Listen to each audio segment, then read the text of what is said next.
గత 4 రోజులుగా మనమైతే చూస్తున్నాము. సోషల్ మీడియాలో చూసినా గానీ చర్లపల్లి న్యూస్ అయితే వస్తుంది. రైల్వే ట్రాక్ పైన ఒక తల్లి ఇద్దరు పిల్లలతో చనిపోయింది.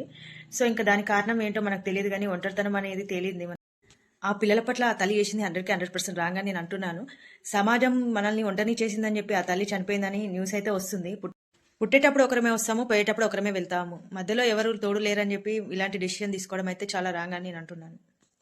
సో, మన పెళ్ళైన తర్వాత మనం డిసైడ్ అయితాము. మనం కాన్ఫిడెంట్‌గా ఉన్నప్పుడే పిల్లల్ని కంటాము. పిల్లల్ని కన్నామంటే వాళ్ళు కాళ్ళపైన వాళ్ళు బ్రతికేంత వరకు మనమే భరోసా ఇయ్యాలి. అలాంటి మనమే పిల్లల్ని చంపుకున్నామంటే అది ఎంత దారుణం అని చెప్పాలి. సో, తనకి డబ్బు లేక కాదు, మెచ్యూరిటీ లేక కాదు. ఇంకా సాఫ్ట్‌వేర్‌లో ఎంప్లాయ్ అంటే ఇంకా మనం ఆలోచించాల్సిన విషయమే. అయినా కూడా తను చనిపోయిందంటే సమాజం పట్ల ఎంత విరక్తి పుట్టుంటే చనిపోయింది చెప్పండి. మనకెంత డబ్బున్నా, ఎంత ఆస్తి ఉన్నా ఐకమత్యం లేనిది ప్రేమని, బాధని పంచుకోలేని ఎంత ఆస్తి ఉన్నా గానీ వేస్ట్ అండి. ఫస్ట్ కుటుంబానికి ఇంపార్టెన్స్ ఇవ్వండి. తర్వాతనే డబ్బుకు విలువ ఇవ్వండి. బ్రతికున్నప్పుడు పట్టించుకొని బంధువులు చనిపోయాక అందరూ మేమున్నాము, మాకు చెప్తే బాగుండేది అని అనేవాళ్ళే చాలా ఎక్కువ ఉంటారు.